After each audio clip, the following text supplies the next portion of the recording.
వీళ్ళ సంఘం చాలా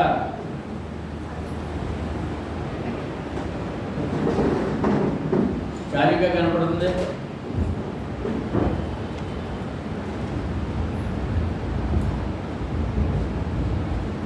ఇవాళ మనం ధ్యానించే వాక్యము చాలా చాలా అవసరము, విలువైనదిగా మరొకసారి మీకు తెలిసిన సంగతి మరొకసారి జ్ఞాపకం చేయాలని. ఏంటంటే దేవుడు ఆయన సంఘం, దేవుడు ఆయన సంఘం, దేవుడు ఎంతమంది, సంఘాలు ఎన్ని అనే విషయాలు మనము చాలించబద్ధమై ఉన్నాం. దేవుడు ఎంతమంది, సంఘాలు ఎన్ని? అందులో అయితే 33,333,333 దేవుడు దేవత చెప్తారు. క్రైస్తవులు అయితే దేవుడు ఒక్కడే అంటారు. సంఘాలు మాత్రం వేలాది సంఘాలు పేర్లు ఉన్నాయి. ఇక్కడేమో ఈ ఇబ్బంది, అక్కడేమో దేవుడు ఎంతోమంది, ఇక్కడేమో సంఘాలు ఎన్నో ఉన్నాయి. ఏ సంఘమైనా పర్వాలేదు, మేము పరలోకానికి వెళ్ళిపోతాం అని. ఇక్కడ ఏ దేవుడైనా పర్లేదు, అన్ని నదులు ఒక సముద్రంలో కలుస్తాయి.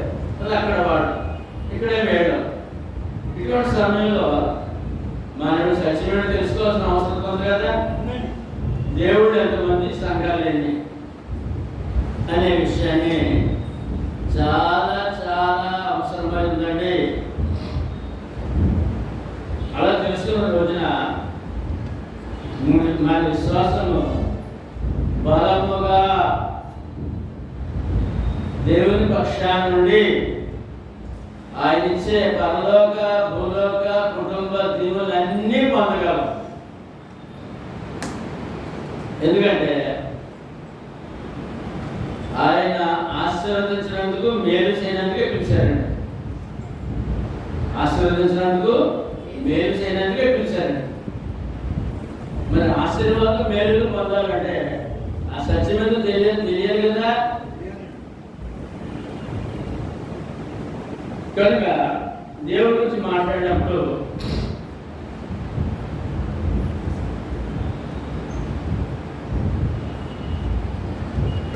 ఎప్పుడు రాసిన పత్రికలో 11:6 ఏం చెప్తారంటే, యుగయుగములు నీవే దేవుడు అని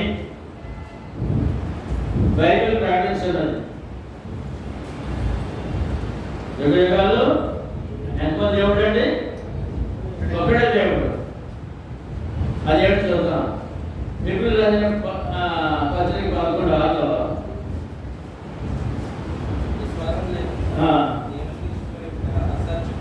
దేవుని యొక్కకు వచ్చేవాడు విశ్వాసం లేకుండా దేవుని ఇష్టడై ఉండుట అసాధ్యం. దేవుని యొక్కకు వచ్చేవాడు ఆయన ఉన్నాడని, తండ్రి వెతుకు వారికి బలము దయచేవాడని నమ్మవాలని కదా. దేవుడు ఏమున్నాయండి? ఫలాలు. నమ్మితే ఏమున్నాయండి? సేవల ఫలాలా? ఫలాలు. ఎన్ని విధాలుగా మనం ఆలోచిస్తాడు దేవుడు, ఎన్ని విధాలండి. ఆశ్చర్య కార్యాలు చేస్తూ, జరిగిన కార్యాలు జరిగిస్తూ, చూడండి, మరణ సైన్యం వెళ్ళిపోయినా, మరణ సైన్యం మీద మరణాంశం అంతా వెళ్ళిపోయినా మళ్ళీ తిరిగి మనం నడిపిస్తున్న గొప్ప దేవుడు. ప్రాణ ప్రతిష్ట, దీర్ఘాయుషు, ఆరోగ్యము, మన కోరికలు తీర్చే దేవుడిగా ఉన్నాడు కదా. ఉన్నాడంటే ఉన్నాడు.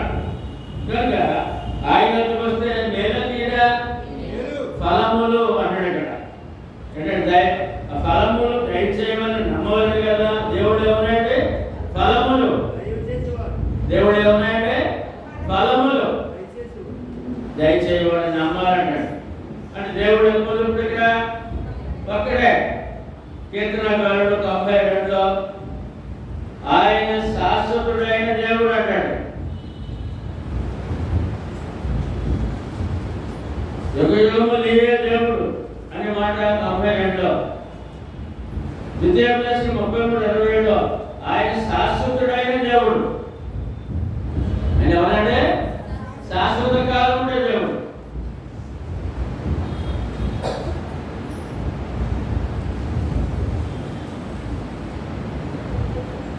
దేవుడు గతంలో ఎంత నిత్యుడో భవిష్యత్తులో కూడా అంతే నిత్యుడు. గతంలో ఉన్నాడు, సృష్టికి ముందు ఉన్నాడు, సృష్టిలో ఉన్నాడు, సృష్టి అంతం తర్వాత కూడా ఉన్నాడు. నిత్యుడు. ఆ నిత్యుడైన దేవుడు మనం నమ్ముకోవడం నిత్య దేవుడు కొరకు. ఆ నిత్యుడైన దేవుడు మానవుడు నిత్యం ఉండాలి. అది మన బాధ్యత. తర్వాత యెషయా 43:11లో నేనే యెహోవాను, నేను తప్ప వేరొక రక్షకుడు లేడని ఆయన చెప్పాను. ఎంత ఖచ్చితంగా చూడండి. నేనే యెహోవాను, నేను తప్ప వేరొక రక్షకుడు లేడని ఆయన చెప్పాను.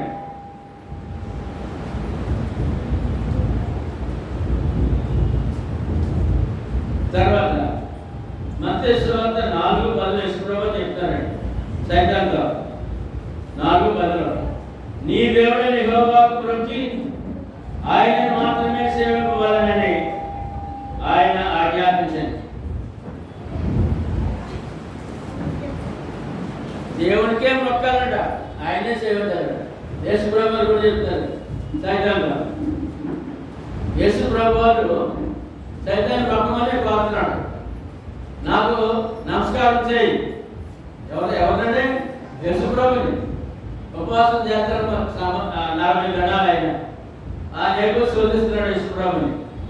యేసుప్రభుని శోధించినప్పుడు మనమే గొప్ప ఏంటండి సాతాను దగ్గర ఏం కాదు, చాలా అనుభవం మనం.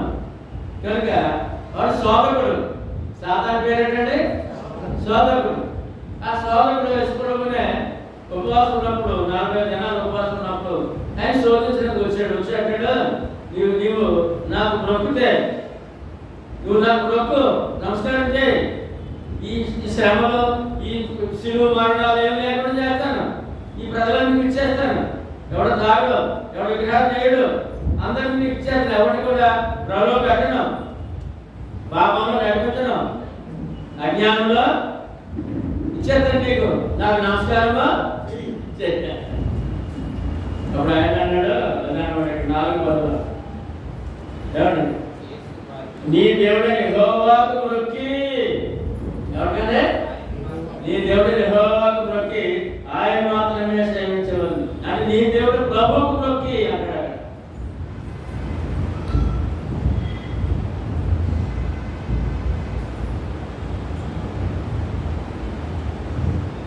ఆదికాండం 1:1లో ఆయన ఎవరంటే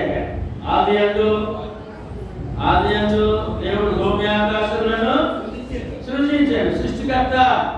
ఒకటే మాట, దేవుడు అంటే సృష్టికర్తలు కాదు, సృష్టికర్త. ఎవరంటే సృష్టికర్త అన్నప్పుడు ఇంకేం చెప్తారంటే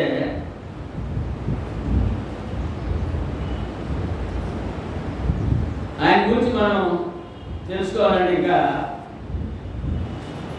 హెబ్రీయులకు రాసిన పత్రిక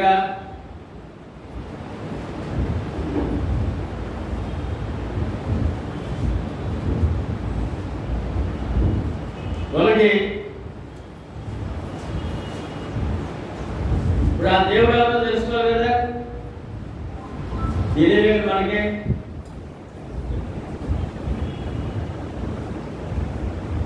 ఏడు వచనం, తన దూతలను వాయువులుగాను తన సేవకులను అగ్ని జ్వాలలుగా చేసుకునేవాడు అని తన దూతలను గురించి చెప్పుతున్నాడు. కానీ తన కుమారుడు గురించి అయితే దేవా, యేసుప్రభువు అన్నాడు దేవుడు, తండ్రి స్థానంలో ఆయన తండ్రి అన్నాడు. యేసుప్రభువు అన్నాడంటే దేవా, నీ సింహాసనము నిరంతరం నిలిచినది, నీ రాజదండమును న్యాయార్థమైనదని తండ్రి మాట్లాడుతున్నాడు కనపడుతుంది ఇక్కడ. ఆ దేవుడు ఎవరంటే యేసు చూస్తే దేవా, ఎవరంటే దేవా. ఇప్పుడు ఆ దేవుడు ఎవరో తెలుసుకోవాలి కదా, తెలియదా? తెలియదు. ఇప్పుడు ఆ విషయం మనం చూసినట్లయితే తిమోతి మొదటి పత్రిక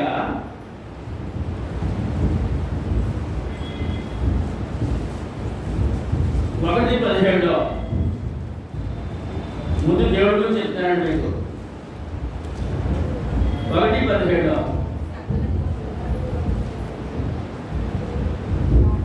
సకల యుగములలో రాజయ్యండి. ఎప్పుడండి దేవుడు? ఎప్పుడండి? సకల యుగములలో రాజయ్యండి, అక్షయుడును అదృశ్యుడునకు అద్వితీయ దేవునికి ఘనతయు మహిమయు యుగ యుగములు కలుగును గాక. ఆమేన్. ఎవరండి దేవుడు అంటే? అక్షయుడు. ఎవరైనా క్షీణత లేని నిత్యముండేవాడు అని అర్థం. సకల యుగములలో రాజయుడి, పితృ యుగము, ధర్మశాస్త్ర యుగము, క్రీస్తు యుగము, అన్ని యుగాల్లో రాజు ఎవరండి? యేసు క్రీస్తు దేవుడు. సకల యుగములలో రాజయుడి చెప్పడం, సకల యుగములలో రాజయుడి, అక్షయుడును అదృశ్యుడునకు అద్వితీయ దేవునికి, కనపడని దేవుడు అంట అదృశ్యుడు. ఇప్పుడు మన యశ్వరం చూసామంటే చూడండి, అద్వితీయుడు అంటే ఒక్కడే, రెండో వాడిగా లేడు. అద్వితీయుడు నాకు దేవునికి, దేవునికా దేవుడిగా ఘనతయు మహిమయు యుగ యుగములను కలుగునగాక. ఆమేన్. అవును, అవును గాక. ఆయన యుగ యుగలు రాజే, యుగ యుగములు రాజే. ఆయన అక్షయుడే, ఆయన అదృశ్యుడే, అద్వితీయుడే అని ఇక్కడ ఆమేన్ అని చెప్పండి. తదుపరి ఫిబ్రవరి రాసిన పత్రికలో ఇంకొక ఖచ్చితత్వం 13వ అధ్యాయము యుగం రాదన్నప్పుడు ఇక్కడ 13:8 దేవుడి గురించి 8 అందరూ చెప్పండి. యేసు క్రీస్తు నిన్న నేడు ఒకటే రీతిగా ఉన్నాడు. అవును, యుగ యుగములకును ఒకటే రీతిగా ఉండును. ఈ వాక్యాన్ని మళ్ళా తిమోతికి వెళ్తే యుగ యుగములో రాదు, యుగ యుగములో రాదు, ఎప్పుడో ఒకటే. అప్పుడు ఆయనే యుగములో దేవుడే, యేసుక్రీస్తు దేవుడే. తర్వాత మోసే యుగంలో దేవుడు యేసుక్రీస్తే, క్రీస్తు యుగంలో కూడా దేవుడు యేసుక్రీస్తే. ఎప్పుడు ఆయన ఎల్లప్పుడూ ఎప్పుడు ఉన్నవాడు అని మాట ఇక్కడ 8వ వచనంలో చాలా స్పష్టత అన్నమాట. యేసుక్రీస్తు నిన్న నేడు ఒక్కటే రీతిగా ఉన్నాడు. నిన్న అక్కడ మాట కాదు, నిన్న అంటే పెద్దల యుగము, నేనంటే ధర్మశాస్త్ర యుగంలో, ధర్మశాస్త్ర యుగంలో ఉన్నప్పుడు కాదు. నేడు అని మాట క్రీస్తు యుగం వచ్చేసింది. మళ్ళా ఒక్కటే రీతిగా ఉన్నాడు. ఎవరైనా ఎప్పుడు దేవుడైనా నిన్న నేడు నిరంతరం. అవును, యుగ యుగముల వరకు ఒక్కటే రీతిగా ఉండును. అంత గొప్ప దేవుడిని నమ్ముకున్నామా? యుగ యుగాలు నిత్యుడైన దేవుడిని నమ్ముకున్నా. దేవుడికి చాలా వివరణ ఉంది, కానీ ఇక్కడ కొద్ది వివరణ మీకు ఇచ్చానండి. ఇంకా మాట చెప్పాలంటే యేసు ప్రభువు తెలియజేస్తున్నారండి.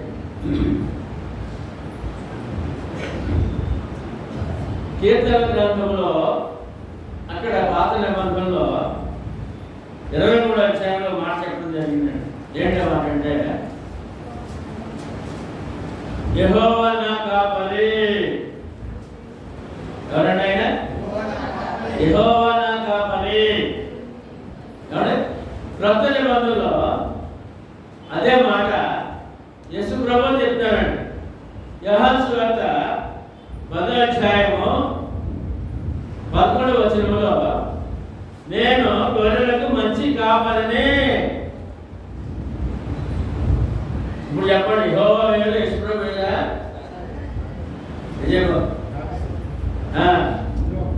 అదే అక్కడేమో నేను దావీదు భక్తుడు అంటాడండి, యెహోవా నా కాపరి, నాకు లేమి కలుగదు. నాకు ఏ లోటు? నా దేవుడు, నా నా ప్రభువు, నా యెహోవా నా కాపరిగా ఉన్నాడు, నాకు ఏ లోటు రాదు. ఇక్కడ ఆ కాపరి ఎవరో చెప్తారు. ఆ కాపరి ఎవరో? ఆయన స్వయంగా చెప్తాడు, నేను గొర్రెలకు మంచి కాపరిని. ఒకసారి మళ్ళా 14 వచ్చేసరికి మళ్ళా అదే మాట.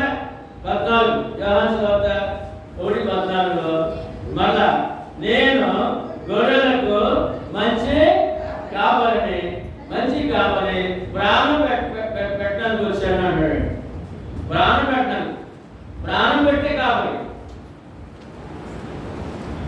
ఇక్కడ క్లియర్ అయిపోయింది కదండి.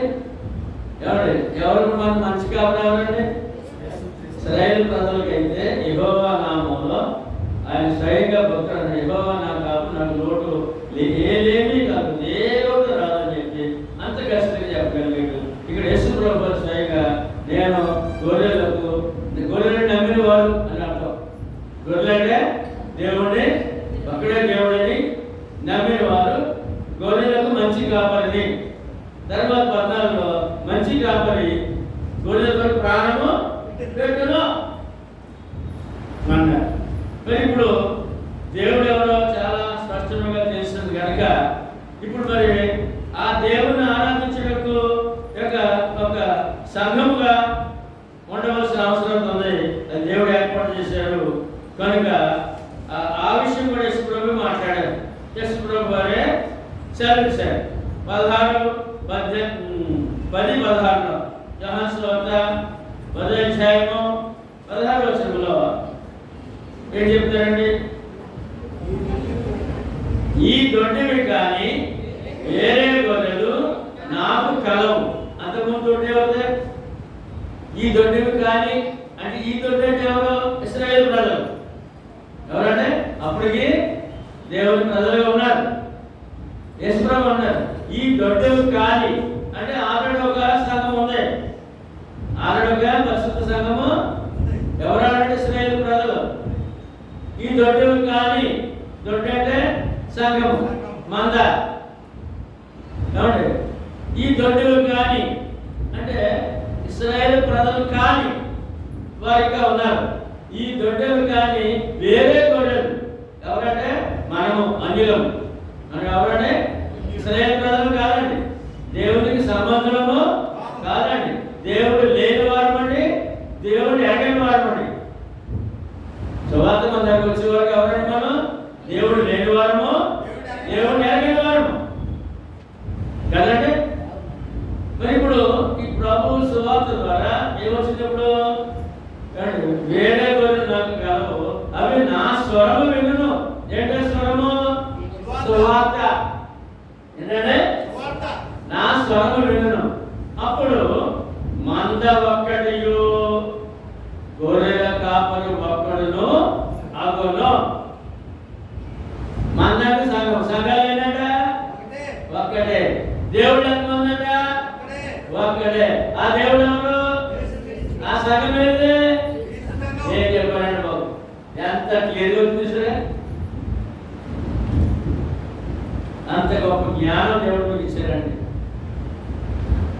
ఎందుకంటే దైవ జ్ఞానం ఏం కావాలంటే మానవుడికి స్పష్టత, దేవుని కూర్చిన స్పష్టత, సంఘముని కూర్చిన స్పష్టత. ఈ రెండు చాలా ప్రాముఖ్యమై ఉన్నాయి. లేదంటే లోకమంతా వెండి తలాలతో అమాయకులైన నిష్కపటులైన భక్తులందరూ కూడా ఆ కొండ ఈ కొండ ఆ గుట్ట ఆ నది ఈ నది ఆ స్వామి ఈ స్వామి ఆ యొక్క బాబా ఈ బాబా ఆ పీఠాధిపతి అని తిరుగుతూ వాళ్ళు ఎవరు తెలుసండి? ఏమండి? కపటము లేని వారు. అయినా కపటము లేని వారికి అబద్ధాన్ని బోధించి సర్వనాశనం చేసేస్తున్న లోకం. భక్తి అంటేనే కపటం లేదని నేను మనుషుల అర్థం. ఆ కపటం లేని వారికి మోసం చేయడం చాలా సులువైపోయింది. ఎన్ని రకాల మోసం ఉందో లోకంలో మీ అందరికీ తెలుసు. తెలియదంటే తెలుసు. యేసు ప్రభువుని నమ్మిన తర్వాత దేవుడు ఒక్కడే దేవుడు బోధిస్తూ అనేక సంఘాలు పెట్టి అనేక ఆచారాలతో ఒక డ్యాన్స్ చేసేవాడు ఒకడు, వాద్యాలు మంచేవాడు ఒకడు, ఏమండి ఆ మహంకాడు అద్భుతాలు చేసేవాడు ఒకడు, రుమాలు సిరేసి కింద పడేసేవాడు ఒకడు, ఏమండి దెయ్యాలు దెయ్యాలు ఏమంటే దెయ్యాలు పోగొడుతున్నాడు ఒకడు. ఇంత భయంకరంగా ఈవేళ అబద్ధాలు ఆడుకుంటూ ఈ నిష్కపటమైన భక్తులను నాశనం చేస్తున్నాడు. కనుక సత్యము చెప్పవలసిన అవసరత ఉంది. చూడండి భక్తులు ఏమంటాడు చూద్దాం. రోమియోలు రాసిన పత్రిక పరిశుద్ధాత్మ భక్తులు ఏమంటాడు చూద్దాం.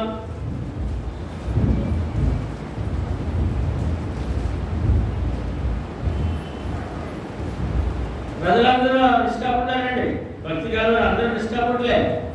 ఆ కపటం లేని వారికి ఆ యొక్క అబద్ధాన్ని బోధించి నాశనం చేస్తారని ఇక్కడ ముందుగానే చెప్పడం జరిగింది. 17 సహోదరులారా, మీరు నేర్చుకున్న బోధకు వ్యతిరేకముగా భేదములను ఆటంకములను కలుగు చేయ వారిని కనిపెట్టి ఉండుడని మిమ్మల్ని ప్రతిమారు కలుస్తున్నాను.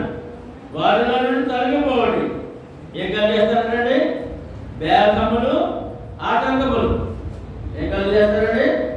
భేదములు ఆటంకములు కలిగి చేస్తారు. వారిని కనిపెట్టుకోండి, వారికి దూరంగా ఉండండి అని అంటూ 18వ వచనంలో అట్టి వారు మన ప్రభు అయిన క్రీస్తుకు కాక తమ కడుపుకే దాసులు, వారు ఇంపైన మాటల వలన ఇచ్చకముల వలనను నిష్కపటుల మనస్సులను మోసపుచ్చుదురు.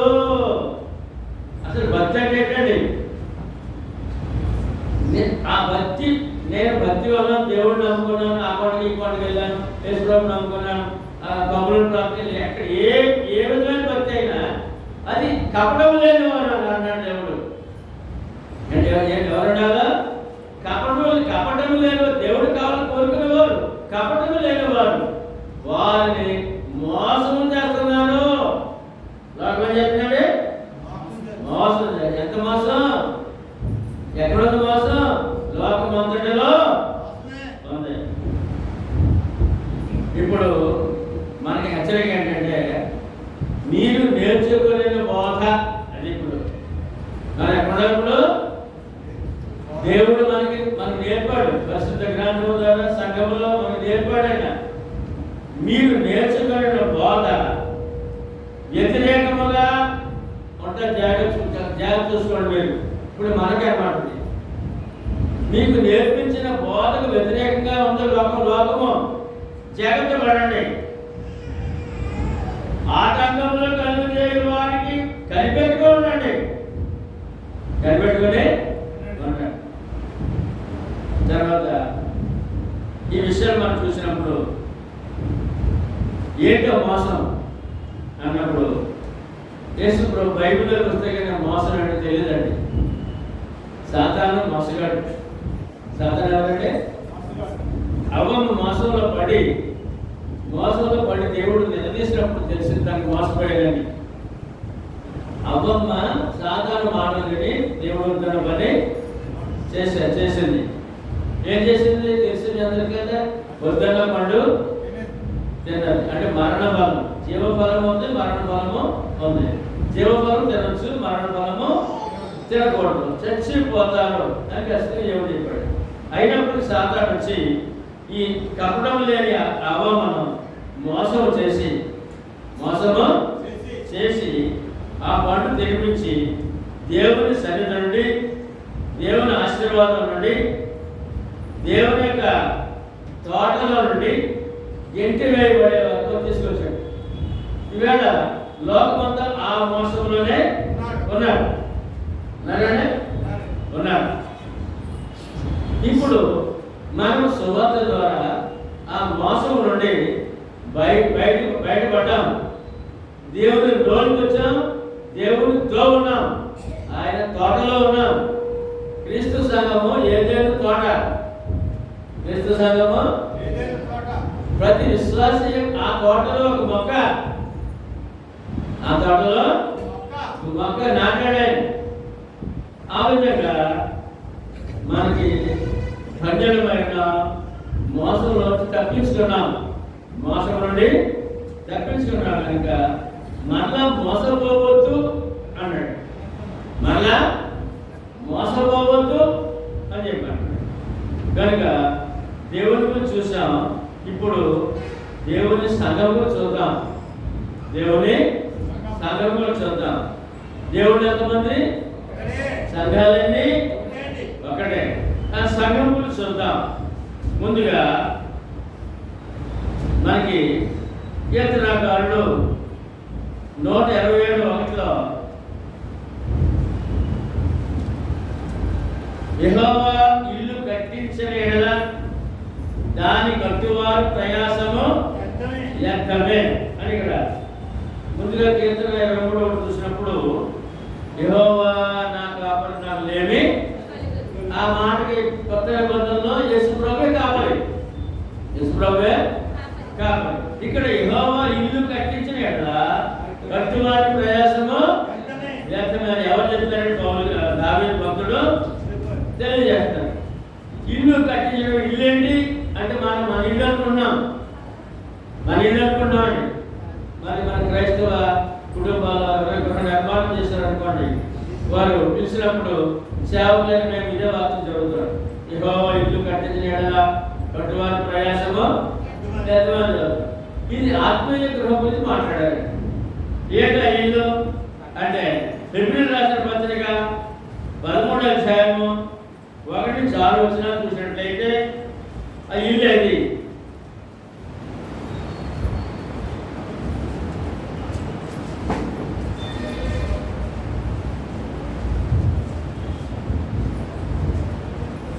మూడో అధ్యాయము 1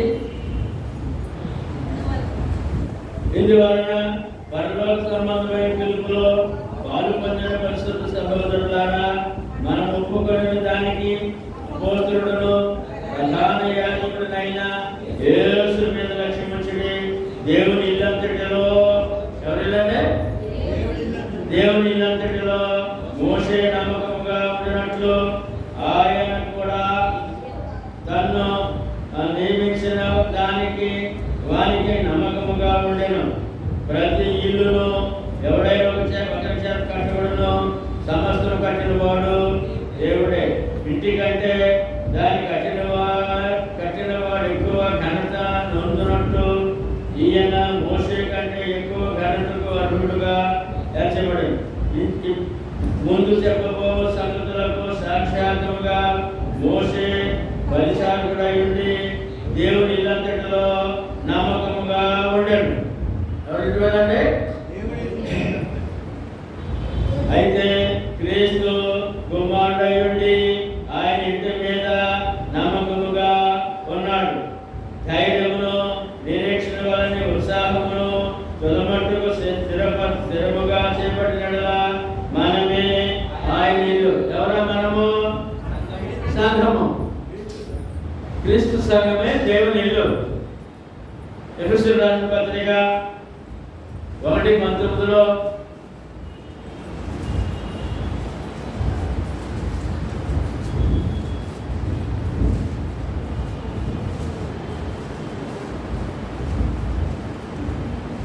1:19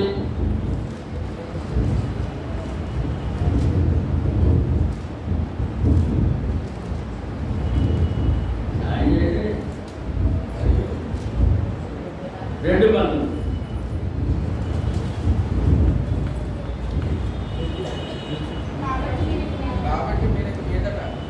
కాబట్టి వీరికి మీదట వారజనులను వరదసులైనక పరిశుద్ధులతో ఏక పట్టణస్థులను దేవునింటి వారిని ఉన్నారు. క్రీస్తు సంఘం అంటే ఏంటంటే దేవుని ఇల్లు. ఎవరిదండి? ఇప్పుడు ఈ మాట మనం చూసాం కదా కీర్తనలో, యెహోవా ఇల్లు కట్టించినట్లుగా కట్టువారి ప్రయాసము. ఇల్లు అనే మాట మందిరము. దావీదు భక్తుడు తనకు దేవుడికి మందిరం కట్టించాలని చాలా ప్రయత్నం చేశాడు.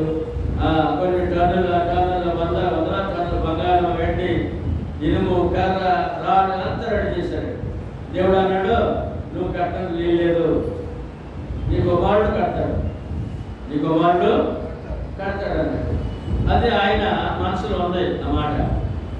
ఇల్లు కట్టించాలంటే దేవుని చిత్తం లేకుండా కట్టే అవకాశము లేదు. కనుక ఇక్కడ మాట ఆయన చెప్పడం జరుగుతుంది. యెహోవా ఇల్లు కట్టించిన ఎవరైనా కట్టాలనుకుంటే వాడి ప్రయాసము వ్యర్థమే.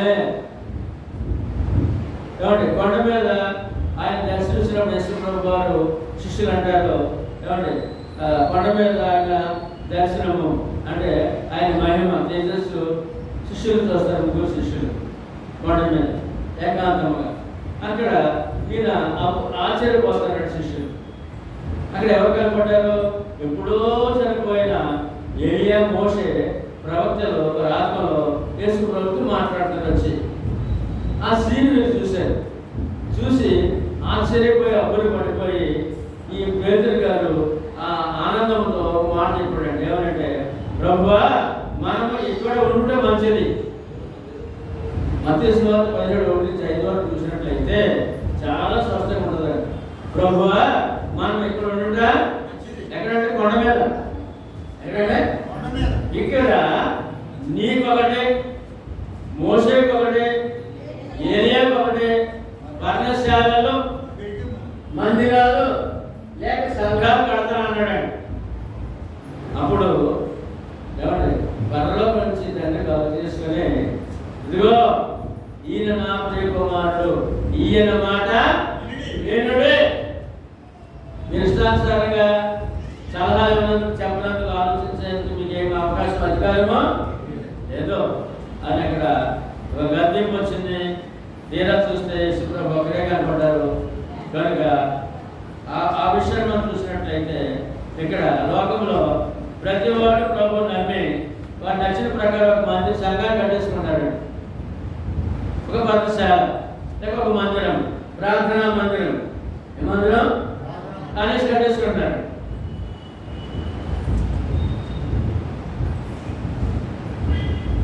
ఒక మన అమలాపురం మన ప్రక్కనే అతను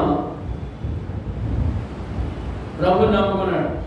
ఏదో లారీలో యాక్సిడెంట్ అయితే కాలు ఇరిగిపోయిందంటే అప్పుడు ప్రభు నన్ను కాపాడంటే దేవుడు కరుణించి ఆ కాలు బాగు చేసేటట్టు ఇంటికి వచ్చిన తర్వాత నేను ప్రభు సేవ చేసుకుంటాను, ప్రభు నాకు ప్రారంభించి పెట్టానని చెప్పి సేవ మొదలెట్టి ఆ మాటను నమ్మారు.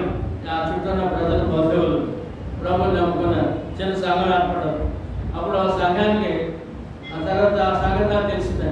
దాన్ని పిలిచి సువార్త చెప్పాలని నేను ఇక్కడే కూర్చోబెట్టి ఆ సువార్త చెప్పానండి. సంఘం అంటే రక్షణ ఇది, సువార్త ద్వారానే నేను చెప్పాను. ఉగ్గట్టాడు, బయటికి వెళ్ళిపోయాడు. అసలు ఏంటి సంఘం అనగా ఏ పేరేంటి అడిగాను. ఇంకా పెట్టలేదు, ఆలోచిస్తున్నాను. ఏంటంటే సంఘం పేరు పెట్టలేదంటే ఆలోచిస్తున్నాడంట. అప్పుడు ఆ మాటను బట్టి తను చెప్పవలసిన ఆ సంగతులు బైబిల్ నుంచి సంఘము దేవుడు ఒకడేనని, ఆయన నామం ఉండాలని, ఆయన క్రీస్తు సంఘం అని ఆ సువార్త ద్వారానే అది దొరుకుతుందని తను చాలా విపులంగా చెప్పాను. బయటకు వెళ్ళిపోయాడు. వెళ్ళిన తర్వాత కొత్తపేటలో ఎవరు కొత్తగా సంఘం ప్రారంభించారట. సంఘం పేరు ఏంటి తెలుసంటే న్యూ ఇండియా సంఘం. న్యూ ఇండియా దేవుడు న్యూ ఇండియా సంఘానికి శిరస్సు క్రీస్తు కదా, దేవుడు కదా. మరి ఇప్పుడు ఈయనేమన్నాడంటే ఆ దేవుడి పేరు ఏంటంటే న్యూ ఇండియా సంఘం పెట్టండి. ఎవడో అలా సంఘం పేరుకొని ఆయన సేవ మొదలుపెట్టాడు. నేను చెప్పిన మాట ఒక్కటి కూడా మనసులోకి వెళ్ళలేదు. కనుక మన వాక్యం తీసుకోకపోతే, వాక్యం నమ్మకపోతే చాలా నష్టపోతాం. కుటుంబపరంగా నష్టపోతాం, ఆత్మీయంగానూ నష్టపోతాం. ప్రభు వాగ్దానం చేశారండి. ఏమని చెప్పండి అందరూ. యోహాను సువార్త 14:3 నేను వెళ్ళి మీకు స్థలము సిద్ధపరిచిన ఎడల నేనుండు స్థలములో మీరు ఉండాలన మరలా వచ్చి నా యొద్దకు మిమ్మును తీసుకొని ఎంత భాగ్యం మనకి ఇస్తే ఆ వాక్యం నమ్మకపోగా వారి ఇష్టానుసారంగా ఆలోచన అది ఎంత మాత్రమో దేవుడికి ఇష్టమైంది. అందుకని ఈ విషయాన్ని దావీదు భక్తుడు అన్నాడు, యెహోవా ఇల్లు కట్టించిన ఎడల పట్టువారి ప్రయాసము. నేను చెప్పిన సోదరుడు అతని ప్రయాసం అంతా వ్యక్తమైపోయింది. ఆయన కాలం కూడా చేసేసాడు. మన ఆత్మ నాశనం చేసుకున్నాడు, కుటుంబాన్ని వారి ఆత్మ నాశనం చేశాడు. ఇప్పుడు అదే క్రమంలో వారు నడుస్తున్నాడు. సత్యానికి రాదు, సత్యానికి అతను ఆత్మనాశనం చేస్తున్నాడు. ఇంకా మంచి ఆరోగ్యవంతుడు, ఇంకా చాలా కాలం బ్రతకొస్తున్నాడు. ఆయన సడన్గా చనిపోవడం జరిగింది. ఆ చనిపోయిన సమయానికి ఆత్మ రక్షణ పొంది రెడీగా ఉంటారండి. ఆ భాగ్యాన్ని కోల్పోయి ఉన్నాడు. ఎందుకంటే మోసపోయాడు. అంటే భక్తి మంచిదే, కపడలేని భక్తే, కానీ మోసం జరిగింది అతనికి. సత్యవాక్యం అంటే మోసం జరిగింది. సాతానికి హక్కు లేదు. సాతాను సరిపోడు, సాతాను దూరం అయిపోతాడు, పారిపోతాడు. సత్యం ఉంటే సాతాను దూరం పారిపోతాడు. సత్యం విడిచిపెడితే అటు పట్టుకొని మోసం చేయడం సిద్ధంగా ఉన్నాడు. ఎప్పుడు మోసగాడే, ఎప్పుడు మోసం చేస్తుంటాడు. సిద్ధంగా ఉండాలి మనం, రెడీగా ఉండాలి మనం, జాగ్రత్తగా ఉండాలి మనం. ఎలా ఉండాలంటే ఉండాలి. ఇప్పుడు సంఘం గురించి చూద్దాం. ఇలా చూసాం కదా, ఆ ఇల్లు ఆయన ఆ ఇంట్లో సేవ చేసిన మోషే ఉన్నాడు. తర్వాత ఆయన స్థానంలో యేసుప్రభు వారు వచ్చాడని ఈ వాక్యము చెబుతుంది. మనమే ఆయన ఇల్లని ఖచ్చితంగా సంఘంతో మాట్లాడటం జరుగుతుంది. ఏమండి? మరి ఇప్పుడు ఈ సంఘం గురించి దావీదు భక్తుడు రాజు చెప్పిన తర్వాత కొంతకాలానికి ఈ రాజ్యము ఆ యొక్క ఇశ్రాయేలు రాజ్యం పతనమైపోయిన తర్వాత దానియేలు భక్తుడి ద్వారా దేవుడు పలికించాడు. దానియేలు భక్తుడి ద్వారా దానియేలు గ్రంథము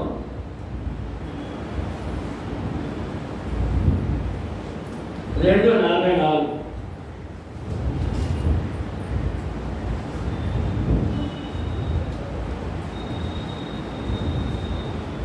అమ్మా చెప్పే విషయాలు అర్థం అవుతాయంటే దేవుడు సంఘం రెండు మాట్లాడి దేవుడు ఎంతమంది సంఘాలు ఎన్నో మాట్లాడుకున్నాం. మనం ఎక్కడున్నాం? దేవుడు ఒక దేవుడు ఉన్నామా, లేదా లోకంలాగా అన్ని ఏ దేవుడైనా పర్లేదు అంటున్నామా? సంఘాలన్నీ ఏ సంఘమైన పర్లేదని స్థితిలో మనం ఉన్నామా? అదే ఇప్పుడు మనం నేర్చుకుంటుంటా. దానియేలు 2:44 ఆ రాజుల కాలంలో పరలోకమందున్న దేవుడు ఒక రాజ్యమును స్థాపించును, దానికి అన్నిటికీ నాశనము కలుగును. ఆ రాజ్యము దాని పొందిన వారికి గాక మరెవరికి చెందదు. అది ముందు చెప్పిన రాజ్యములన్నిటినీ పగలగొట్టి నిర్మూలన చేయను, కానీ అది యుగ యుగములకు నిలిచెను. ఇదిగోండి, ఇక్కడ దావీదు భక్తుడు తర్వాత ఆయన ఇల్లు అన్నాడు, ఈయనేమో రాజ్యం అన్నాడు. ఇదేమన్నాడు దావీదు భక్తుడు? దానియేలు భక్తుడు ఏమన్నాడండి? రాజ్యం అన్నాడు. ఆయన ఎవరు కడతారట? పరలోకమందున్న దేవుడు ఒక రాజ్యమును స్థాపించును అని మాట. ముందేమో యెహోవా ఇల్లు కట్టకపోతే వారు సొంతంగా కడితే వారి ప్రయాసము వ్యర్థము. ఇవాళ లోకమంతా సొంతంగా కట్టేస్తున్నారండి, సొంతంగా కట్టేస్తున్నారు. ఇప్పుడు ఆ ప్రయాసము వారి విశ్వాసము వారి ఆరాధన ఏమవుతుంది? వ్యర్థమైపోతుంది. మన విశ్వాసము, మన ఆరాధన, మన కార్యక్రమం వ్యర్థమవుతుందా? కాదు. ఎందుకంటే మన సొంతంగా కట్టుకుని కాదు. ఇది మన సొంతంగా కట్టుకున్న ఇల్లు కాదు, రాజ్యము కాదు, సంఘము కాదు. ఇక్కడ రాజ్యము అంటాడండి. ఆయన స్థాపిస్తాడండి రాజ్యం. రాజ్యం అంటే ప్రజలండి. ఏమండి? ఎవరు ప్రజలు? పరలోకమందున్న దేవుని ప్రజలు అని మనం ఈ విషయాన్ని మళ్ళా ఇప్పుడు ఎవరు కట్టిస్తారని ఆయన చెప్పారండి. ఎవరు కట్టించకపోతే అని దావీదు అన్నారండి. పరలోకం రాజు యొక్క రాజ్యం స్థాపిస్తారని దానియేలు చెప్పారండి. తర్వాత జకరియా ప్రవక్త మాట చెప్పారండి. చూద్దాం అనుకోండి. జకరియా ప్రవక్త చాలా అమూల్యమైన మూలపాఠం అండి. మనకి చాలా అవసరమైనది. మన విశ్వాసం మోసపోకుండా ఉండాలంటే జకరియా 6వ అధ్యాయము 12-13 వచనాల్లో అతనితో ఇట్లను సైన్యములకు అధిపతి యెహోవా సెలవిచ్చినదేమనగా చిగురను ఒకడు కలడు. చిగురను ఒకడు కలడు. అతడు తన తలములో నుండి చిగుర్చెను. అతడు యెహోవా ఆలయమును కట్టెను. చిగురు అని ఆయన వస్తాడంట. ఆయనే యేసుక్రీస్తు. యేసు ప్రభు చిగురని పేరండి. యెషయా మొద్దు నుండి చిగురు మొలుసును అని చెప్పాడు. ఈ చిగురని మాటకి యేసుక్రీస్తుకి చెందిన మాట అండి. యేసు ప్రభు వస్తాడంట. ఆయన రాఘవం చెప్పిన మాట అండి. ప్రవక్త చెప్తాడండి. ఆయన తన స్థలం నుండి వస్తాడంట. యెహోవా ఆలయము కట్టెను. యేసు ప్రభు ఏం చేస్తారంటే యెహోవా ఆలయము కట్టాడు. యెహోవా ఇల్లు కట్టించకపోతే కట్టించేవాడు ఎవరు? యెహోవా కట్టించేవాడు ఎవరు వస్తారనమాట. ఎవరైనా యేసు ప్రభు. యేసు ప్రభు ఒక చిగురుగా వచ్చి ఆలయమును కట్టెను. అయితే యెహోవా ఆలయము కట్టెను. అతడే యెహోవా ఆలయము కట్టెను. అతడే అంటే ఒక అవకాశము లేదు. అతడే యెహోవా ఆలయం కట్టెను. అతడు ఘనత వహించుకొని సింహాసనుడై ఏలును. సింహాసనుడై అతడు యాజకత్వము చేయగా ఆ ఇద్దరి సమాధానకరమైన యోచనలు కలుగును. ఇద్దరికి ఇక్కడ మనం చెప్తాడు. ఏమని చెప్తారంటే ఒక ఆయన వస్తాడు. ఏమండి? ఆయన కడతాడు. ఆయన ఎవరో తెలుసా? చిగురైన ఆయన వస్తాడు. ఆయన ఆలయం కడతాడు. ఆయనే ఆలయం కడతాడు. ఇంకెవరికి అవకాశమా లేదు. ఇప్పుడు మరి ఆ చిగురైన ఆయన ఎవరు? యేసుక్రీస్తు. ఇగో వచ్చాడండి. ఆ చిగురు కొన్ని వందల సంవత్సరాల తర్వాత వచ్చాడండి. యేసు ప్రభు వచ్చి మత్తయి సువార్త ఏమండి 16వ అధ్యాయంలో ఆ చిగురు ఆలయం కట్టడానికి వచ్చారండి. ముందేమో ఇల్లు అన్నారు, తర్వాత గృహం అన్నారు, మూడో మాట ఆలయం అన్నారు. జకరియా గ్రంథంలో ఆలయం అన్నారు.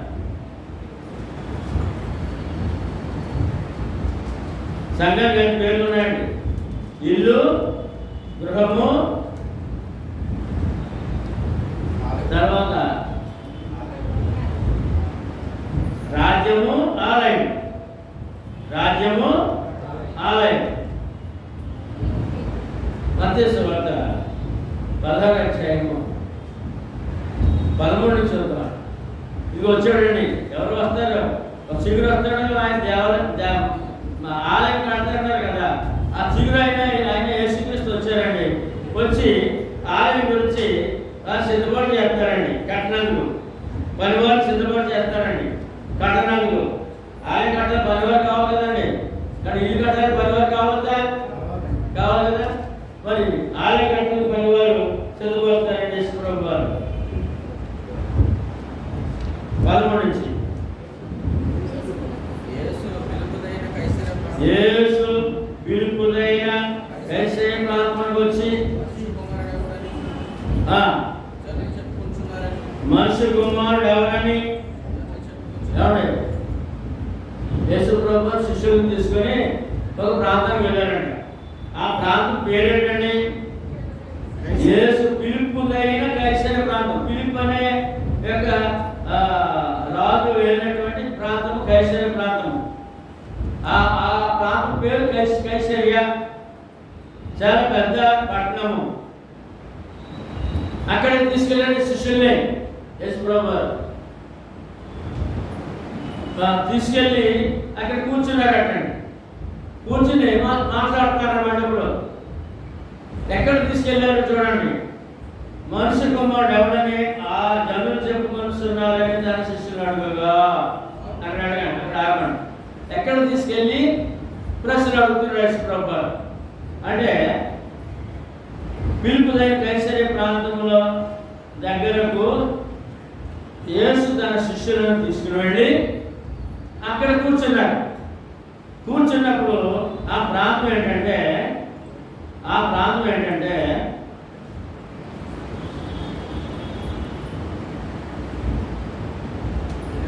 కైసరయ ప్రాంత పర్వతాల దగ్గరకు యేసు తన శిష్యులు పెద్ద పర్వతాలు అన్నమాట అండి.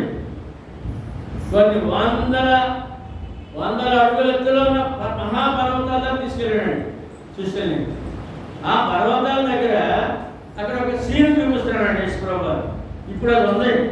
మన డబ్బులుంటే 1,00,000 2,00,000 ఉంటే వెళ్ళి సంఘము వాగ్దానం చేసిన స్థలం చూడగలం.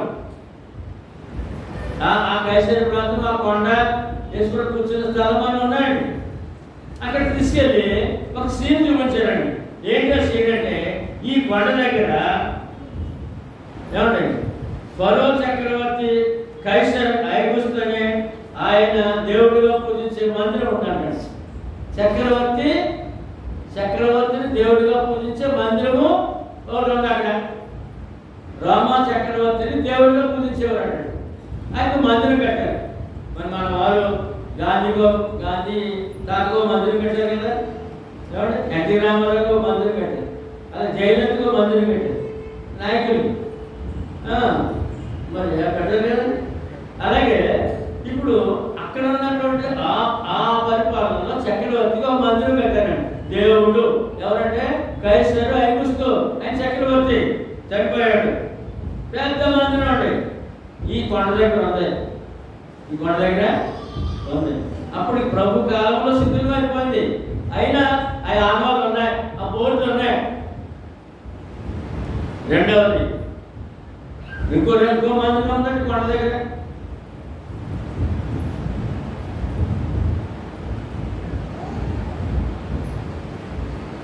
పాన్, ఆ దేవత పేరు పాన్ అండి. పాన్ అనే గ్రీకు దేవత మందిరం ఉందండి. అదే పెద్ద మందిరం. ఇక్కడేమో చక్రవర్తి మందిరం. ఓ కొండ ప్రకటన కొన్ని వేల గజాలు ఉన్నటువంటి కొండ. ఎంత చాలా పెద్ద కొండ. ఆ కొండ ప్రక్కనేమో చక్రవర్తి దేవుడిగా మందిరము. ఇంకొక ప్రక్కనేమో అలెగ్జాండర్ చక్రవర్తి ద్వారా కట్టించిన పాన్ అనే దేవతకు ఒక మందిరం. పెద్ద మందిరం అన్నమాట. అవి సరిపోక కొండ మీద బయలుదేవత మందిరం. కొండ పైన మన కొండ మీద దేవతలు పెడతారు మనోడు. కొండ మీద శ్రేయ చేస్తున్నాడు గొడవ. బయలుదేవత మందిరము అంటే ఆయా ప్రాంతాల్లో ఆయా సమయంలో రాజులు చక్రవర్తులు వచ్చి అది జయించి ఆ రాజ్యాన్ని స్థాపించి అక్కడ పరిపాలించి ఆ దేవతలు పెట్టుకున్నారు. అలాగా మారినప్పుడల్లా ఒక దేవుడు దేవత వచ్చి గుడి వచ్చింది అనమాట. అక్కడికి బయలుదేవత మందిరం. తర్వాత ఇంకో కొండ మీద అస్తారోతు దేవత మందిరం. ఇంకో కొండ మీద మొలుకు దేవత మందిరం. మొలుకు అనే దేవత మందిరం. తర్వాత కొండ బాగా ఈ గొడవల మధ్యన కొండ కింద గ్రీకుల దేవత గొర్రె పట్టేల దేవత మందిరం. ఏంటంటే గోరు పట్టేలు దేవత, గోరు పట్టేలు మంచి కొమ్ములతో బాగా బలమైన గోరెను వాళ్ళు ఆ గోరెను కూడా దేవతగా పూజించారంట. బొమ్మను చేసేసుకుని అక్కడ గోరు కట్టేశారు. గొడుపు ఇవన్నీ మధ్యలో ఒకటి ఉన్నాడు అనుకోండి. ఈ కొండ కింద పాతాళ ద్వారం అని పేరు పెట్టిన ఒక మహా లోయ ఉందంటాడు. ఏంటంటే పేరు, ఈ కొండ కింద ఎన్ని వందల వేల అడుగులు గాడేసిన కొలతేసిన ఎంత వేసిన వెళ్ళిపోతుందంటే అంత లోతు, కనిపెట్టలేని లోతు కలిగినటువంటి ఒక లోయ ఉందంటండి. దానికి ఆ ప్రజలు పాతాళ ద్వారం అని పేరెట్టారంట. ఏం పేరండి? పాతాళ ద్వారం.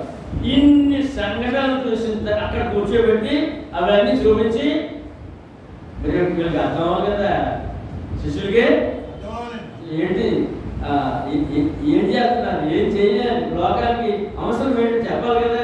అందుకని ఇవన్నీ చూపించి ఇవన్నీ చూశారు కదా.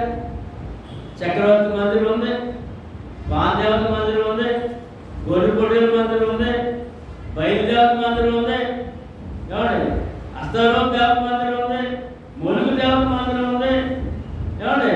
మరి ఇన్ని మందిరాలు, ఇంతమంది దేవతలు దేవుళ్ళని పూర్తి చేస్తారు కదా. మరి నన్ను గురించి ఏమనుకుంటున్నారు నాకు అన్నమాట ప్రశ్న.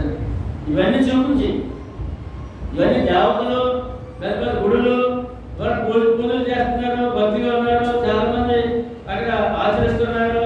మరి ఇన్ని అద్భుతాలు చేసిన, ఇన్ని మహిమలు చేసిన, చనిపోయిన బ్రతికించిన నా గురించి ఏమనుకుంటున్నారు, నా గురించి ఈ ప్రజలు ఏమనుకుంటున్నారు అన్నప్పుడు ఇదన్నమాట సందర్భం. ఇన్ని చూపించి అక్కడ మళ్ళీ ఏమన్నాడు, ఎక్కడ కూర్చున్నాడు, ఇక పాతాళ ద్వారం లోయ దగ్గర కూర్చున్నాడు. శిష్యులు కూర్చోబెట్టారు. ఇవన్నీ చూపిస్తారండి. ఇన్ని రకాలు కూర్చేస్తున్నారు కదా. మరి నా కొరకు ప్రజలు ఏమనుకుంటున్నారు ఇప్పుడు మత్తయి స్వరూపానికి అన్నప్పుడు ఇప్పుడు అర్థమవుతుంది మీకు. యేసు పిలుపుదైన కైసరయ ప్రాంతం వచ్చి మనిషి కుమారుడు ఎవడని జనులు చెప్పుకొనిస్తున్నారని తన శిష్యుడు. మనిషి కుమారుడు అంటే నా కొరకు ప్రజలు ఏమనుకుంటున్నారు. ఇల్లు దేవుడు చూశారు కదా కొడులు. మరి నా కొరకు ఏమనుకుంటున్నారు అని అంటే సమాధానం ఏమొచ్చిందంటే, వారు కొందరు బాప్తిస్మం నుంచి యోహాననియు, కొందరు ఏలియానియు, కొందరు ఇర్మియానియు లేక ప్రవక్తలలో ఒకడనియో చెప్పుకొనిస్తున్నారని. ఈ ప్రజలంతా ఏం చెప్పుకున్నారట, ఏ ఒక్కడు కూడా దేవుడిని దేవుడి కుమారుడు అట్లే అంటాడు. ప్రవక్త వచ్చాడండి ఒక ఆయన అన్నారండి అన్నారట. సరే బాగున్నంత 15వ వచనంలో అందుకు ఆయన మీరైతే నేను ఎవడని చెప్పుకొనిస్తున్నారని వారిని అడిగాను. సరే బాగుంది అమ్మా, అయ్యా నా గురించి లోకం ఏమనుకుంటారు, ఈ ప్రాంతం ప్రవక్త అని అనుకుంటారు. మరి మీరు నా కూడా ఉన్నారు, ఏమండి నా బోధలు విన్నారు, నా మహిమలు చూశారు, చనిపోయి బ్రతికించడం చూశారు, ఇన్ని అద్భుతాలు చూశారు, మీరేమనుకుంటున్నారు అని ప్రశ్న. మీకేం తెలియదు కదా, కూడా ఉన్న వారికి తెలియలేదండి. ఇప్పుడు మనం ఇప్పుడే ఈ పాట మొదలెట్టినప్పుడు మనకి దేవుడు ఎవరో సగం తెలియాలని అని మనకి ఎలా పరిస్థితి చేశానో, లోకం ఏంటి, లోకం ఎక్కడుంది అని ముగ్గురు దేవతలు ఉన్నాడు. అంటే మరి క్రైస్తవులకు ఏముంటుంది, ఆ ఏ సంఘమైన వల్ల అనేక సంఘాలు ఉన్నాయంటారు అని ఇప్పుడు మనం అనుకున్నాము. అలాగే యేసు ప్రభు నా కొరకు మీరు అనుకున్నాను కూడా ఉన్నారు కదా. ఇప్పుడు క్లియరెన్స్ కావాలండి, అంత ఖచ్చితంగా తెలుసుకోవాలండి అన్నప్పుడు వెంటనే సమాధానం ఏంటంటే 17వ వచనంలో 16వ వచనంలో అందుకు చెప్పండి అందరూ, సీమోను పేతురు నీవు సజీవుడవగు దేవుని కుమారుడు అయిన క్రీస్తుని చెప్పాను. ఆయన ఎవరో ఖచ్చితంగా తెలుసుకున్నారండి. ఇప్పుడు చెప్పారండి, ఎవరండి, క్రీస్తు మెస్సయ్య అభిషిక్తుడు, లోకాన్ని రక్షించినందుకు దేవుని చేత అభిషేకం పొందిన వాడు మెస్సయ్య. అభిషిక్తుడు అంటే మెస్సయ్య, మెస్సయ్య అంటే క్రీస్తు ఏమండి లూకాసు వార్తలో ఈయన వచ్చాడని ప్రకటించే దేవదూతలు, అయినా నమ్మలేదు. క్రీస్తు వస్తాడని చెప్పి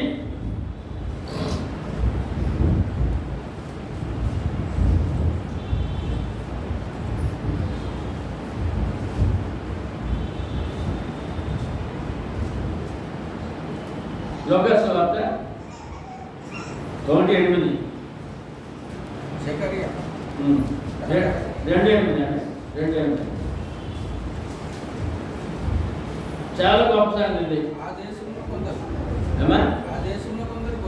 ఆ దేశంలో కొందరు గొర్రెల వ్యాపారులు పొలంలో ఉండి రాత్రి వేళ తన అందరం కాచుకొని చుట్టగా ప్రభు దూత వారి యొద్దకు వచ్చి నిలిచాడు.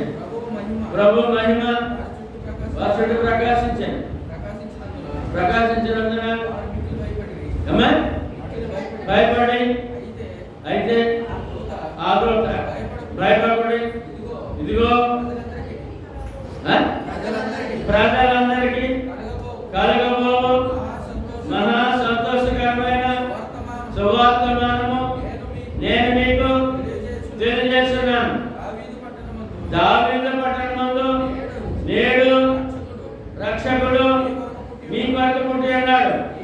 ఈయన ప్రభు అయిన క్రీస్తు. దేవదూత ప్రకటన. యేసు ప్రభు పుట్టిన వెంటనే, పుట్టిన రోజునే క్రీస్తు వచ్చాడు. క్రీస్తు అభిషిక్తుడు వచ్చాడు. ఏమంటే మెస్సయ్య వచ్చాడు.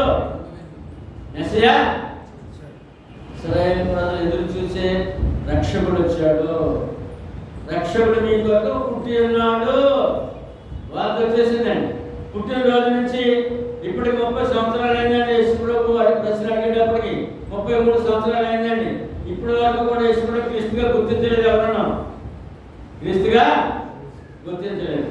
యోహాను సువార్త 4వ అధ్యాయము అక్కడ ఒక సందర్భం. సమరయ స్త్రీకి ఏమండి యేసుప్రభు సందర్భం, మానవ సందర్భం.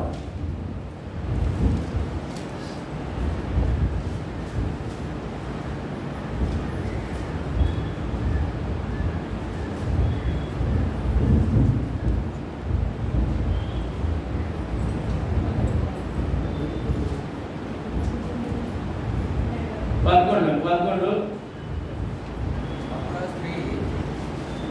4:11 ఇక్కడ సందర్భం చూడండి.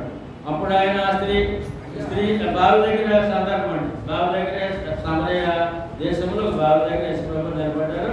ఒక స్త్రీ నీటి చేతులకు వచ్చింది. అక్కడ సందర్భం మాటలు జరుగుతున్నాయండి. అయ్యా ఈ బావి లోతైనది. మరి 10 చదివితే అందుకు యేసు నీవు దేవుని వరం నాకు దాహం కమ్మని నిన్ను అడుగువాడు ఎవడో అది ఎరిగి ఉంటే నీవు ఆయనను అడుగుతూ ఆయన నీకు జీవజలం ఇచ్చినని ఆమెతో చెప్పాడు. ఇక్కడ నేను నీళ్ళని అడిగారంటే యేసుప్రభు దాహం ఏమంటే ఆమె ఉంటుందండి, నువ్వు యూదుడు కదా, నేను సమరస్తులు కదా, నన్ను నీళ్ళు అడుగుతావండి ఏంటంటే నన్ను నీళ్ళు అడుగుతావండి. ఆయన అంటాడు అమ్మ నేను అడిగేవాడు ఎవరో తెలుసుంటే నీకు నేను జీవజలం ఇచ్చేవాడిని నేను అన్నప్పుడు ఆ మాట్లాడటం 11 వచ్చిందో. అప్పుడు ఆ స్త్రీ అయ్యా ఈ బావి లోతైనది, చేతుకుంటకు నీకేమీ లేదే, ఆ జీవజలం ఎలాగో నీకు దొరుకును, నీకు దొరకక నాగలేదా, తగ్గట్లేదు కదా, ఏం లేదు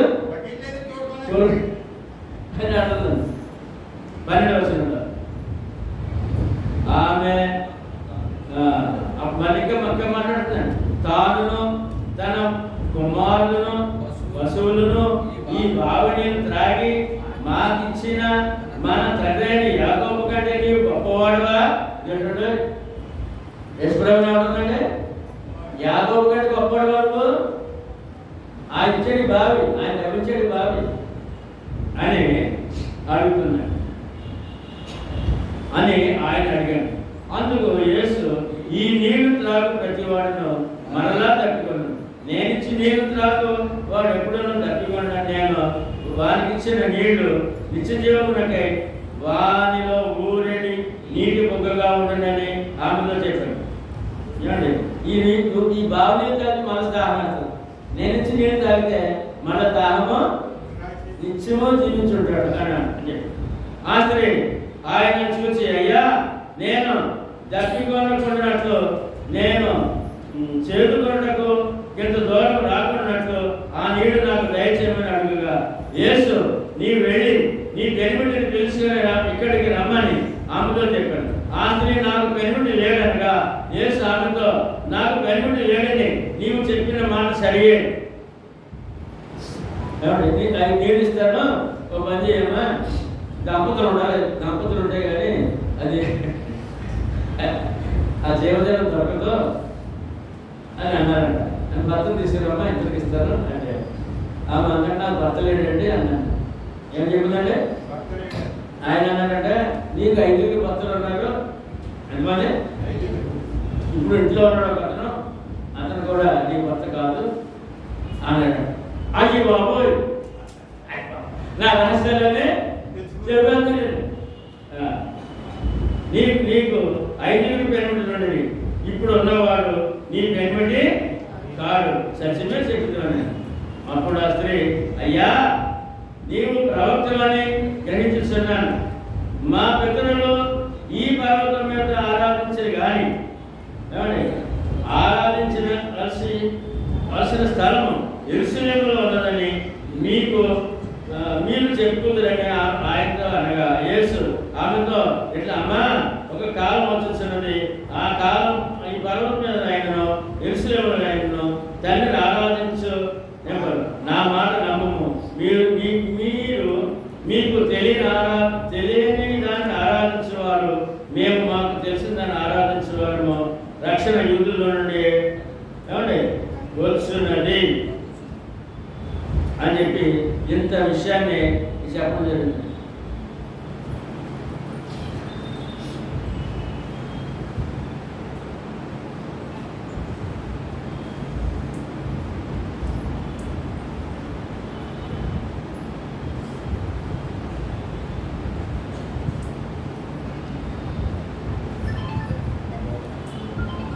ఇంకో మాట ఏంటంటే,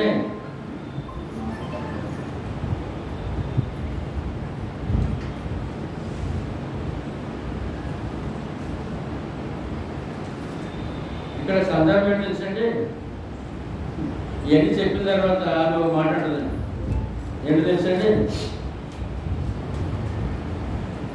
మీరు ప్రవక్త అనుకున్నాను అనుకుంటాను, క్రీస్తు ఆయన వస్తాడు, వచ్చిన తర్వాత అన్నీ నాకు మరి చెప్తాడు, మాకు తెలియజెప్తారని మేము విన్నామండి, ఆయన కొరకు ఎదురు చూస్తున్నాం అన్నప్పుడు ఆయన నేనే అని చెప్పాడండి. క్రీస్తు అనుభవ మెస్సయా ఎన్ని వచ్చినా 25లో ఇవన్నీ సందర్భం అయిన తర్వాత ఆమె మాట్లాడుతున్నాడు. చూడండి 25 వచ్చిన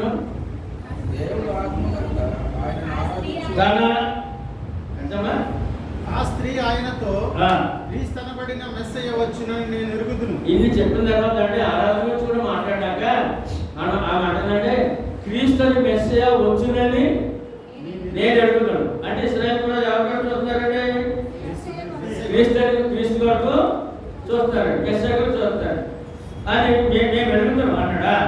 ఆయన వచ్చినప్పుడు మాకు సమస్తమును తెలియచేయండి అని చెప్పాను.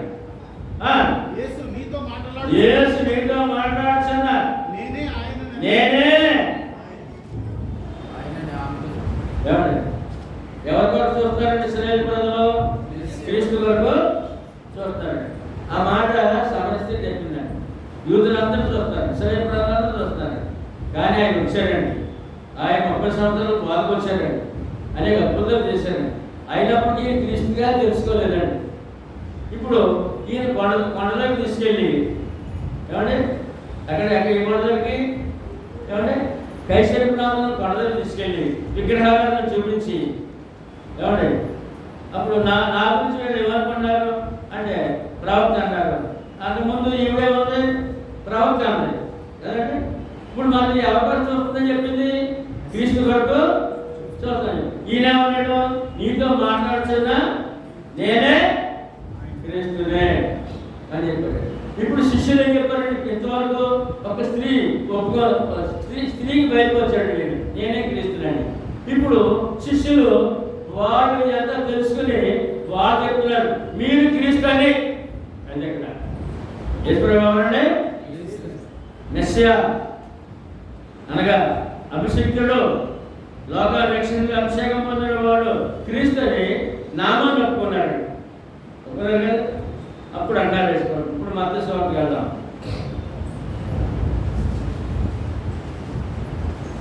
17వ వచనం. అందుకు యేసు సీమోను బరయోనా, నీవు ధన్యుడవు, పరలోకమందున నా తండ్రి ఈ సంగతి నీకు బయలుపరచనే గాని నరులు నీకు. ఎప్పుడైతే క్రీస్తుని ఒప్పుకున్నాడో అమ్మా యేసుప్రభువు అంటారు ఇది పరలోకమందున దేవుడే తండ్రిని బయలుపరిచాడు, ఇది మనుషుల వల్ల వచ్చింది కాదు. ఈ నామము ఈ జ్ఞానం ఒప్పుకోలండి. మనం ఏం చేసామంటే యేసు దేవుని కుమారుడు క్రీస్తు అని ఒప్పుకున్నాం, యేసు ప్రభు అని ఒప్పుకున్నాం, పాపని ఒప్పుకున్నాం. ఎప్పుడైతే క్రీస్తుని ఒప్పుకున్నాడో భుజం తట్టే పేతులు నీవు ధన్యుడు అయ్యా, నీవు మన ఎవరు ధన్యులము, క్రీస్తు నామాన్ని అంగీకరించ ధన్యత అనేమాట, ఆశీర్వాదము అనేమాట అని చెప్పి వెంటనే ఆయన ఎందుకు వచ్చారో ఏం చేయబోతున్నారో చెప్పారండి. ఈ యొక్క 16 వచనం 18 వచనంలో అందరూ చెప్పండి. అందులో యేసు అన్నాడు ఈ బండ మీద పేతురుతో అన్నాడు మరియును పేతురు ఈ బండ మీద నా సంఘమును కట్టుదును, పాతాళ లోక ద్వారములు దాని ఎదుట నిలువ నేరవని నేను నీతో చెప్పుతున్నాను. అక్కడ ఏముంది? అలా కూర్చొని ఎదుగుండా ఏముంది? పాతాళ ద్వారం ఉంది. ఏముంది? ఇదిగోండి నాకు చూపించి అంతులేని మార్గము, అంతు చెక్కని మార్గం పాతాళ ద్వారము అని వాళ్ళకి తెలుసు. అందుకని ఆ విషయాన్ని కూడా చెప్పడానికి అక్కడ తీసుకెళ్ళాడు ఆయన. ఆ నానుడి ఆ లోయ పేరు పాతాళ ద్వారము, లోయ పేరు పాతాళ లోక ద్వారములు. ఇప్పుడు ఈ చక్రవర్తి పూజ వీళ్ళంతా ఎక్కడికి వెళ్ళిపోతారు? పాతాళ లోపల అగ్నికి వెళ్ళిపోతారు. ఈ పాతాళ పూజించే వాళ్ళంతా ఎక్కడికి వెళ్ళిపోతారు? పాతాళ అగ్నికి వెళ్ళిపోతారు. ఈ యొక్క బయలుదేవతను పూజించి కొండ మీద బాగా ఉన్నతమైన కొండ మీద పెట్టాడు. బయలుదేవతను పూజించే వాళ్ళు ఎక్కడికి వెళ్తారు? పాతాళ అగ్నికి వెళ్తారు. మరి అష్టాలోక దేవత పూజించే వాళ్ళు ఎక్కడికి వెళ్తారు? అగ్నికి. పాతాళ లోకం అన్నప్పుడు అగ్ని అన్నారు. ఎవరక్కడ అగ్ని జ్వాల. ఎవరు చెప్పారు? యేసుప్రభు వారు ఎప్పుడు చెప్పారు? ధనవంతుడు లాజరు ఆత్మ గురించి చెప్పినప్పుడు చెప్పాడే. ధనవంతుడు ఏం చెప్పాడంటే పాతాళంలో యాత్ర పడుచు అగ్నిలో కాలిపోతుందని చెప్పాడు. అది తప్పించడానికి వచ్చాను నేను, అందుకే సంఘం కడతాను. నేను సంఘం కట్టుతున్నాను, నా సంఘం కట్టుతున్నాను. పాతాళ లోక ద్వారం ఎన్ని ఏంటండి? ఈ సంఘాలన్నీ, ఈ పూజలన్నీ, విగ్రహాలు, ఈ పొట్టేలు పూజ ఏమండి, ఈ దేవతల పూజలు, కొండల మీద గుడి పూజలన్నీ ఎక్కడికి వెళ్తాయట? పాతాళ లోకానికి వెళ్ళిపోతాయి. ఎక్కడికి? పాతాళ లోక ద్వారములు దీని ఎదుట సంఘం ఎదుట నిలువలేరు. వీళ్ళందరూ కూడా పాతాళ అగ్నిలోకి వెళ్ళిపోతారు. ఈ పాతాళంలో అగ్నిలో కాలిపోకుండా నేను భూమి మీద సంఘము కడుతున్నాను. భూమి మీద ఇప్పుడు మనం ఎక్కడున్నాం? మనం పాతాళంలో అగ్నిలో వెళ్ళిపోయి అగ్ని తప్పించుకుని సంఘంలో ఉన్నాం. విజయ్ అర్థమైందా? పాతాళ లోకంలో అగ్ని తప్పించుకుని సంఘంలో ఉన్నాం. పాతాళ లోక ద్వారం దాని ఎదుట పాతాళ లోకంలో చనిపోయిన వెంటనే, కనుమూసిన వెంటనే అగ్నికి వెళ్ళిపోతాడు మానవుడు. ప్రపంచంలోకి తీర్పు తర్వాత అగ్ని గుండం. ప్రస్తుతం చనిపోయిన కనుమూసిన వెంటనే అగ్ని జ్వాల ఉంది. ఆ అగ్నిలో తప్పించుకోవాలంటే కట్టించిన నేను నా సంఘం కట్టుతున్నాను. పాతాళ లోక ద్వారం దాని ఎదుట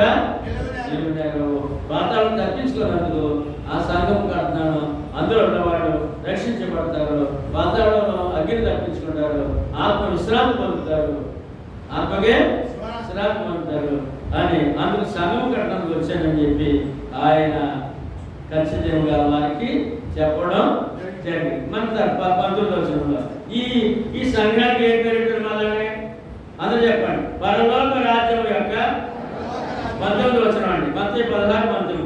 పరలోక రాజ్యం యొక్క తాళపు చెవులు నీకు ఇచ్చేదండి. నీవు భూలోకమందు ఏది బంధించమో అది పరలోకమందు బంధింపబడును, భూలోకమందు ఏది విప్పుదువో అది పరలోకమందును విప్పబడునని అతనితో చెప్పాను.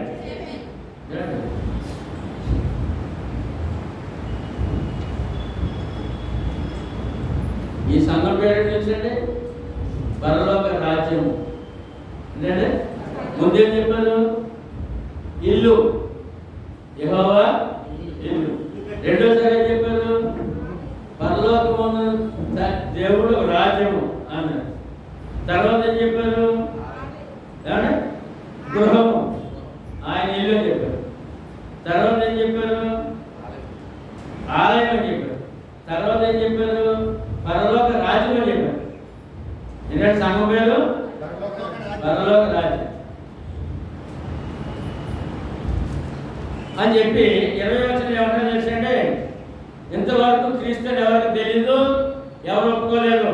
20వ వచనంలో చెప్పండి అందరూ, అటు పిమ్మట తాను క్రీస్తు అని ఎవరితోనూ చెప్పవద్దని ఆయన తన శిష్యులకు ఖండితముగా ఆజ్ఞాపించెను.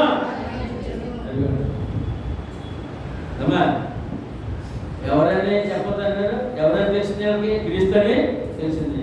ఇది నేను శిలువ మరణం పొందే వరకు ఎవరికి చెప్పకండి. శిలువ మరణం పొందినట్టు సువార్తలో చెప్పండి, సువార్తలో చెప్పండి. క్రీస్తు అని ఆయన సంఘం ఉందని, ఆయన రాజ్యమని.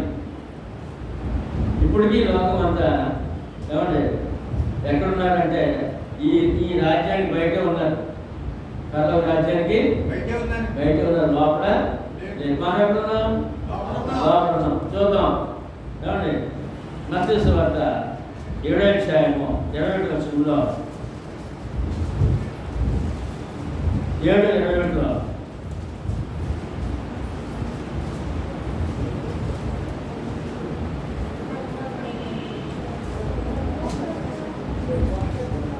ప్రభువా ప్రభువా నన్ను పిలిచి ప్రతివాడు పరలోక రాజ్యంలో ప్రవేశించడు కానీ పరలోక మందు నా తండ్రి చిత్తము నెరవేర్చేవాడే దానిలో.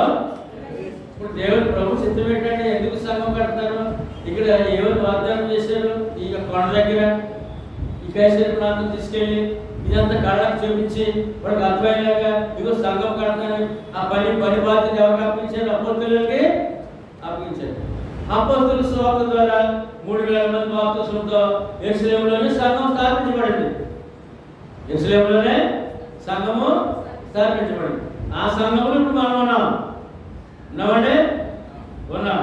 కనుక ఈ సంఘం యొక్క అవసరం ఏంటి అంటే పాతాళలోకంలో అగ్నికి వెళ్ళిపోకుండా ప్రతి మానవుడు తన పాపక్షమాపణ ఆత్మరక్షణ వరకు ఆ సంఘంలో సభ్యుడిగా ఉండాలి. ఆ సంఘం పేరు పరలోక రాజ్యం. యేసుప్రభు అంటారు ఈ లోకంలో బయట ఉండి అప్పుడు అంటారు, ఇప్పుడు అంటున్నాడు యేసుప్రభు అన్నాడు, ప్రభువా ప్రభువా అని పిలిచి ప్రతివాడు పరలోక రాజ్యంలో ప్రవేశింపడు. ఇప్పుడు లోకంలో ఎలా ఉంది? బయట ఉండి ఎక్కడున్నాడే? అందరూ నమ్మాడు, లోకం నమ్ముతున్నాడు. ఎక్కడుండి? బయట ఉండి ప్రభువా ప్రభువా నన్ను అని అన్నాడట. అలాగే ఇష్టపడలేదు ఆయన. ప్రభువా ప్రభువా నన్ను పిలిచి ప్రతివాడు పరలోక రాజ్యంలో ప్రవేశింపడు. పరలోకమందు నా తండ్రి చిత్తం ఏంటి? దానియేలు గ్రంథంలో పరలోకమందున దేవుడు రాజ్యం స్థాపించను, అందులో ఉండాలి, అందులో ఉండాలని. అది పొందిన వారికి చెందుతుందండి. అది ఆయన చిత్తము. ఇలా చెప్పుళ్ళు ఆ ప్రాప్తంలో చెప్పుళ్ళు వచ్చి ఆ కట్టేవాడిని పంపించి ఆయన ఆ రక్తంతో కట్టారు. ఆయన అది ఆయన పనివాళ్ళు ఉన్నారు. ఆ పనివాళ్ళు అపోస్తలులు. పనివాళ్ళు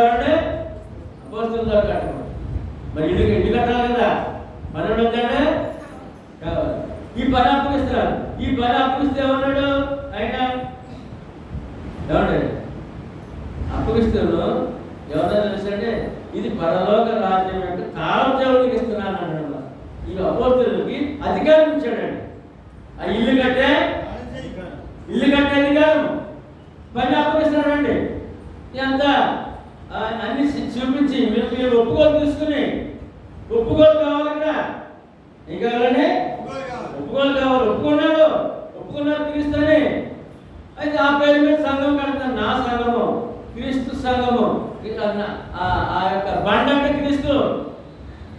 నువ్వు ఒప్పుకున్నావు కదా క్రీస్తుని, ఈ నామంలో సంఘం కట్టబడుతుందని అనేసి ఎంత కష్టంగా అందులో ఉందంట. ఏమండి సర్వాధికారము శిష్యులుగా అప్పగించేశాడు. ఆయన చేతులకి పని అప్పగించేశాడు.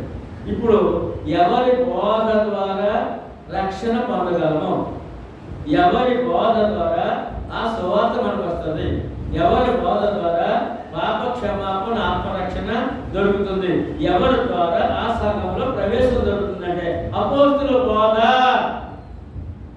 నేను కలగన్నాను, రాత్రి కళ్ళలోకి వచ్చాడు, నాతో మాట్లాడి ఏం చదవంగా ఇవేమి ఇప్పుడు అందరూ ఇదే మనం కళ్ళ వచ్చాడు. ఒక ఆయన చెప్తాడు వేసాను ఆయన రాత్రి నాకు కళ్ళ వచ్చాడు, దేవుడంటే నాకు కిరీటం పెడతాడంట. దేవుడు యేసుప్రభు గారు ఇది కిరీటం పెడతాడు. ఏంటయ్యా బాబు ఏసయ్యా నీకు కిరీటం పెడితే నేను చూడాలని చూస్తున్నాను, నాకెడతాడండి అని చెప్పి వేగంగా ఎక్కడ ఇస్తున్నాడు ఒక ఆయన. ఈ కళలో ఈ దొంగ మాటలు పనిచేయండి. అపోస్తులు బోధకి రావాలి. ఎవరు బోధగా చూద్దాం. 17 చెప్పండి అందరూ. మత్తయి 16:17 అందుకు చెప్పండి. అందుకు యేసు సీమోను భార్యగా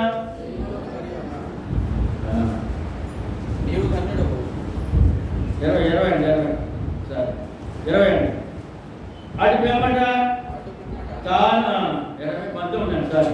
పరలోక రాజ్యం యొక్క తాళపు చెవులు నీకు ఇచ్చేదాను. నీవు భూలోకమందు దేనిని బంధించువో అది పరలోకమందును బాధ్యపడును, భూలోకమందు దేనిని విప్పుదువో అది పరలోకమందును విప్పబడనని అతనితో ఇంకోటి అధికారం అండి. ఈ కైసరి ప్రాంతం తీసుకొచ్చి సంఘం యొక్క మానవ రక్షణ యొక్క అధికారము అపోస్తలులకు అప్పగించాడండి. వాగ్దానము అపోస్తలులకు అప్పగించాడండి. సంఘంలో ఉంటే పాతాళ ద్వారములో అగ్ని తప్పించుకుని వాగ్దానము లోకానికి ఇచ్చాడండి అపోస్తలుల ద్వారా. ఇప్పుడు ఎవరు బోధ అవసరం అండి? ఇప్పుడు అపోస్తలుల బోధ లేకుండా నీకు నాకు రక్షణ లేదు. మనకు దొరికిందా? దొరికిందే. మన భాగ్యము, అది భాగ్యము. ఎన్ని కోట్లు ఇచ్చినా అపోస్తలుల బోధ కలలు కాదు, మోసపూరితమైన సంగతులు ఏమీ కాదు.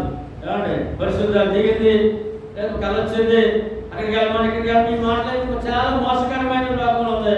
మనకు సత్యం దొరికింది, సువార్త దొరికింది, ఆ సువార్త ప్రకారం రక్షణ దొరికింది, ఆ ప్రకారం సంఘం దొరికింది. సంఘము దొరికింది. ఒకటే సంఘము, ఒకటే దేవుడు, ఒకటే మంద, ఒకటే కాపరి అనే మాటను పరిపూర్ణంగా మనకు దేవుడు ఇచ్చాడు. ఈ సంఘాన్ని ఏమన్నాడంటే ఏమంటే 2వ కొరింథీ పత్రిక మనం ముగించుకున్నాం. చాలా విషయాలు ఉన్నాయి, చాలా విపులంగా మీకు అందించడం జరుగుతుంది. మీరు చాలా కఠినమైన మనము 2వ కొరింథీ 1వ దేవుని సంఘములో అంటాడు. ఎవరి సంఘం అంటే దేవుని సంఘములో అని చెప్తాడు. 2:1 మొదటి కొరింథీ పత్రిక 1:2 అక్కడ కూడా దేవుని సంఘములో అంటాడు. ఏ సంఘం అంటే ఎప్పుడు ఎవరప్పుడు ఎవరండి? మళ్ళా మొదటి తిమోతి 3:15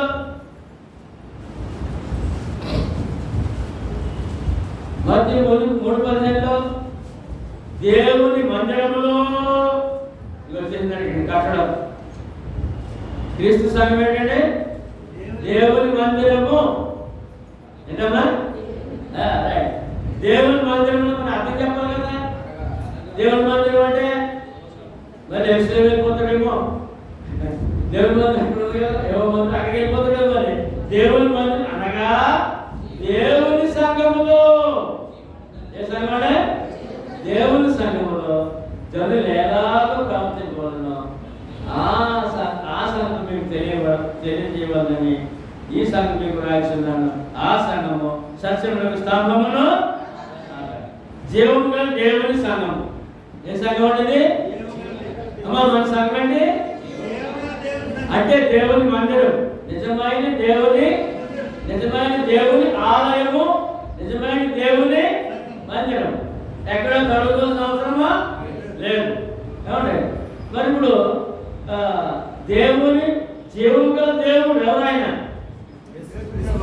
మన కొరకు ప్రాణము ధారపోసి మరణాన్ని జయించి సజీవుడైన దేవుని మందిరం, దేవుని సంఘం, క్రీస్తు సంఘం. ఎలా వచ్చింది? ఉత్తి మాటలతో రాలేదండి, ప్రాణము ధారపోసి వచ్చింది. అపొస్తలుల కార్యములు 20:28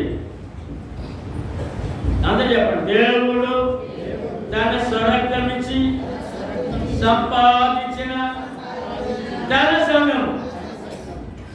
రక్తం దారిపోసిన ఎవరంటే? దేవుడు అన్నారు. యేసుప్రభు ఎవరంటే? దేవుడు తన స్వరక్తమిచ్చి. దేవుడు అంటే రక్తం కానీ రాబడుతారండి. మానవుడు వచ్చాడండి, నరుడుగా వచ్చాడు. అక్కడికి రక్త మాంసంతో వచ్చాడు. ఆయన రక్తం చెందించారండి. దేవుడు తన స్వరక్తం నుంచి సంపాదించిన తన సంఘం. అందులో ఉన్నామా లేవా? లోకమంతా ఉండాలంతా. ఈ భాగ్యం మనకు దొరికిందా? మరి ఇప్పుడు దిక్కులు వెళ్ళవలసిన అవసరం ఉందా? కాబట్టి ప్రక్కనే ఉంది కదా, ఇప్పుడు ప్రక్కనే ఉందంటే అని అనొచ్చా? ఏమండి? మున్సిపల్ క్రీస్తుగా యేసు సునీత దంపతులు వారి బిడ్డలందరూ కూడా క్రీస్తు సంఘమా, దేవుడు అంటే అదృష్టం, ప్రేమ, దేవుడు రక్షణ పొందారు, ఆయన సంఘంలో ఉన్నారు. వచ్చేటప్పుడు అక్కడ మరి పాదాలకాడికి సంఘం ఉన్నాడు. ఏం సంఘం? పాదాలకాడికే సంఘం. దాని పేరు ఏంటంటే యశ్వబాబు గారి బైబిల్ మిషన్ మధ్య దారిలో ఉంది. అక్కడ అందుకు వెళ్ళిపోవచ్చు. మళ్ళీ రోడ్డు దాటి ఏంటి అంటే అది అవసరము లేదు, అది మోసము. ఎందుకంటే మోసము. ఇప్పుడు సంఘాలన్నీ దేవుడు ఎంతమంది? అందుకే మొత్తం టోటల్గా కలిపేసి దేవుని సంఘం. ఏంటంటే దేవుడు తన స్వరక్తం ఇచ్చిన సంపాదించిన తన సొత్తు. మనందరూ ఎవరు చెప్తాండి?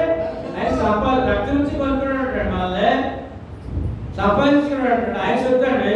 నీ సొత్తు పక్కన పడతావా? చెప్పండి. అంజలి ఏం చేస్తారంటే ఆ భోగి మంటలో ఆ పాత సామాన్లు పడేస్తుంటారు. పాత సామాన్లన్నీ పడేస్తారు. ఇప్పుడు మనం పాత సామాన్లు మంటలో పడేసేవాడు మనం. ఏమండి అసలు భోగి మంటలో తెలుసా ఏంటంటే చనిపోయిన అంటే అగ్గించాలి. చనిపోయిన అంటే అగ్గించాలి. చేసుకుని వచ్చినప్పుడు అగ్ని కాపుతో మండుకుంటాము.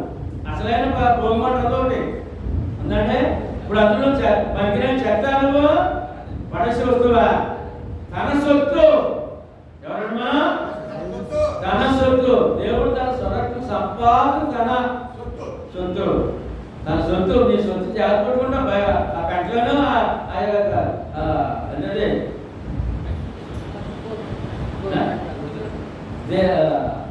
భోగిమంటలో పడేయు. భోగిమంటలో పిడగలేస్తావు. నీకు బంగారు వస్తువు వేయవు కదా. అర్థమా? నువ్వు ఎవరు తెలిసినప్పుడు దేవుడికి బంగారు వస్తువు అంట. బంగారు కొండ. ఎవరైనా క్రైస్తవుడు బంగారు ముందు బంగారు కొడుకును నేను అగ్నిలో పడడానికి కాదు. ఎంత భాగ్యం పొందామండి. ఇంకా చాలా విషయాలు మనం నేర్చుకోవాలి. మరి వేళ దేవుడు ఒక్కడే, సంఘము ఆ సంఘంలో ఉన్నాం, దేవుని సంఘంలో ఉన్నాం అన్నాడు. ఎక్కడంటే ఇంకా ఎక్కడ వెతకవలసిన దిక్కులు వెతకవలసిన ఎక్కడైనా కానీ చూస్తే నువ్వు మోసపోతున్నావు, జాగ్రత్త ఉండమని, సైతాను జాగ్రత్త ఉండమని హెచ్చరిక చేస్తున్నాడు. ఇంత ఇంత విలువలతో ఈవేళ ఆ సంఘం బాధ్యతలు అర్పించిన ఆ స్థలం ఇవాళ ఉందండి. ఆ చరిత్ర గ్రంథం మనది, చరిత్ర గల దేవుడు అండి మనకి. మన దేవుడు ఇది కల్పితం కాదు, ఇది ఒక కథ కాదు, ఇది యథార్థ సంఘటనలు అన్నీ కూడా జరిగిన సంఘటనలు. ఆ స్థలాలు ఉన్నాయి, ఆ రుజువులు ఉన్నాయి. ఏమండి ఇవాళ సంఘం కట్టననే సంగతి ఒక రుజువుతో ఆ విగ్రహాల ఆరాధన చూపించి, ఆ విగ్రహ గుళ్ళు చూపించి, ఒక పాదాల ద్వారం చూపించి ఆయన ఎంత చక్కగా వాళ్ళకి అర్థమయ్యేలా చెప్పారంటే క్రీస్తునే ఆ యొక్క నామం అంగీకరించినట్టునే ఏముందండి పాతాళంలో ద్వారంలో వెళ్ళిపోకుండా కాపుదల. అందుకే ఈ పేరు రక్షకుడు. ఎవరంటే పేరు లోక రక్షకుడు. ఎంతమందికి? అందరూ ఎక్కడ రావాలి? ఇప్పుడు క్రీస్తు సంఘ సభ్యులుగా సువార్తకు లోబడి వారి పాపములు కట్టుకోవాల్సిన అవసరత ఉంది. మనం కాపాడుకుందాం మన బంధువులను, మన కుటుంబాన్ని, ఈ గొప్ప సత్యాన్ని అందులో. సంఘం ఒకటే, దేవుడు ఒకటే. దేవుడు ఒకటే, సంఘం. ఆ సంఘం ఎందుకంటే ఆయన సత్యాన్ని ప్రకటించినందుకు. రెండేమో ఆయన్ని ఆరాధించాడు, సత్యముతో ఆరాధించాడు, సత్యారాధనగా జీవించినాడు. మరి దేవుడిని ఆరాధించాలి కదా. అందుకే ఏం కావాలి? ఇప్పుడు మందిరం కావాలి, దేవాలయం కావాలి, అనగా సంఘము కావాలి. అక్కడికి వచ్చి ఆరాధించాలి. అందుకే సంఘము. రెండోది సత్యవార్త ప్రకటించాలి. ఈ సంఘం ఎందుకంటే పాతాళ లోకానికి వెళ్ళిపోకుండా, ఎక్కడికంటే పాతాళ లోకంలో అగ్నికి వెళ్ళిపోకుండా. పాతాళ లోకంలో రెండు ఉన్నాయండి, పరదేశం, పాతాళం. ఏమున్నాయండి? పరదేశం అంటే భక్తులు నెమ్మది పొందే స్థానం, వేసుకుని వచ్చే వరకు. ఇప్పుడు మన స్థానం ఎక్కడ? పరదేశం. ఎక్కడంటే బయట ఉన్న స్థానం ఎక్కడ? మసకైనా విగ్రహాలైనా దేవుడు ఏడన్నా మన స్థానం ఏంటంటే పాతాళం, అగ్ని రెడీగా ఉన్నాడని. కనుక ఎంత గొప్ప సత్యాన్ని దేవుడు అందించాడు మనకి వాక్యం ద్వారా. నిలబడదాం ఆయన పక్షాన. నిలబడదాం అంటే పడిపోదామా, నిలబడదాం, తగ్గిపోదామా, ఆయన మార్గం నడుపుతామా? వాగ్దానం చేసుకున్నారా? మీ అందరికీ వందనాలు. ఇక్కడ చూడండి.